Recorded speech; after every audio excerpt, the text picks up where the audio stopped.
Today I would like to share with you probably the most exciting form of meditation, which is the practice of dream yoga. I've already posted a video about that a couple of months ago, and in the last week I found a new introduction to dream yoga which explains some of its practices so well that I got very interested in it again. And I'm going to start posting now videos with my experience with those new practices, and I think the guide I found is really, in today's world, one of the best to be out there, because ancient texts about dream yoga are often quite difficult to understand, and if you have read some of the books you will know what I mean. And so in that case, this guide I found, I will link in the description so you can check it out. And if you're interested in meditation or spiritual practices, I highly recommend it, because it's so exciting. It's so nice to have this practice in addition to regular meditation practices, because to be honest, they can be boring at times, or not only at times, they are challenging, they are tedious. So it's not actually what you imagine under fun practices, but dream yoga, even though it's also very hard, it can also be a lot of fun.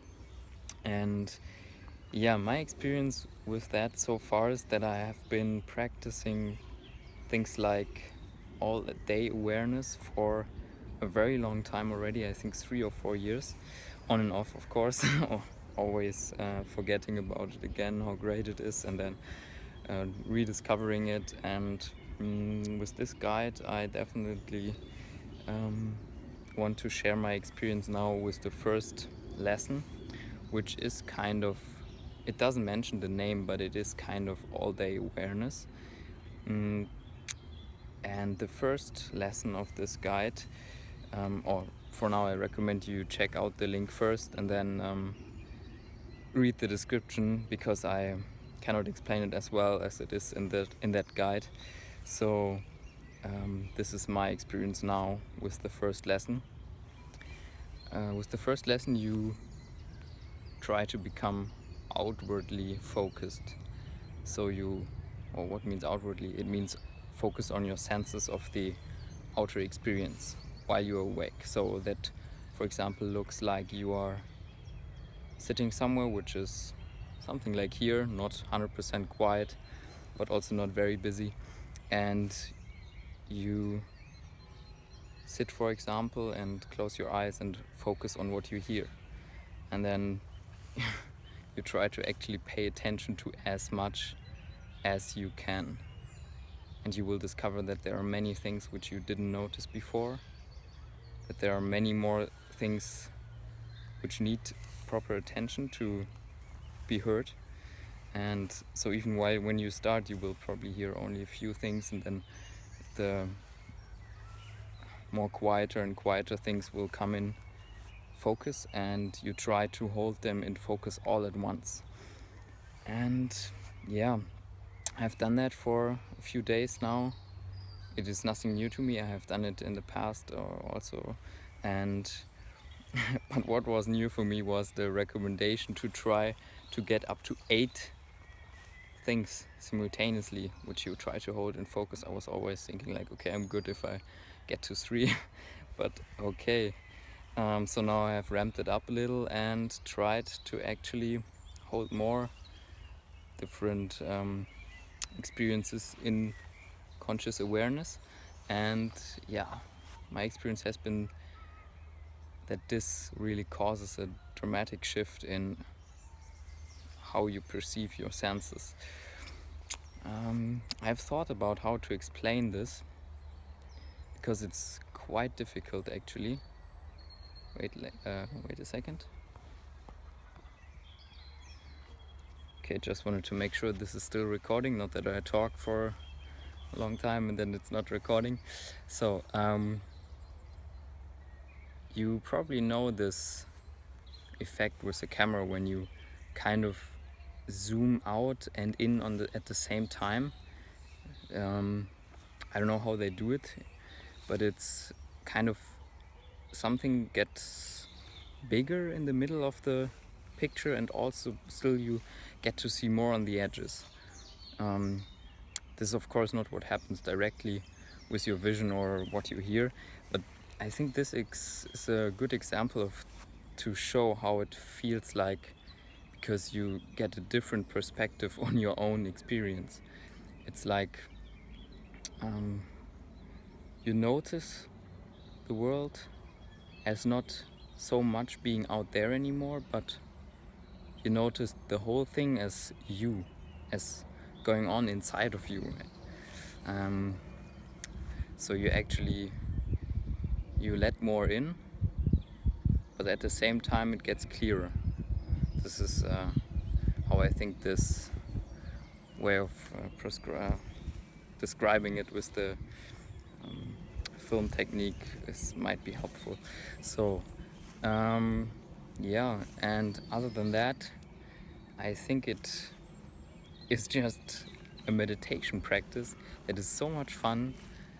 It's actually really sustainable to hold up, and you can do it everywhere. You can do it while walking outside, while waking, of course, while walking, and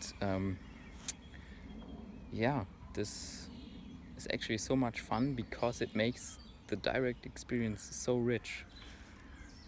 For example, I don't know if it's also in lesson 1, but it recommends that you try to focus on as many physical sensations in your body at one time as possible, as you can. And then when you do this, when you are outside, you can combine it with the hearing experience, and you just try to open up your awareness as much as possible, which is really just the opposite to what meditation tries to do, or usual meditation, where you have one definite object of concentration. And in this way, just walking becomes so enjoyable. It's crazy. It's so nice. You notice so many things, and even the slightest experiences after some time will be a great joy. Also, there is this thing that happens automatically after some time, which is that the thought process just comes to a halt. What is really difficult in normal meditation is to achieve this, that no thoughts pop up. But when you are actually so much involved in trying to focus on as many experiences as possible, then your brain has no chance as to stop thinking, because all your power is basically directed to direct awareness.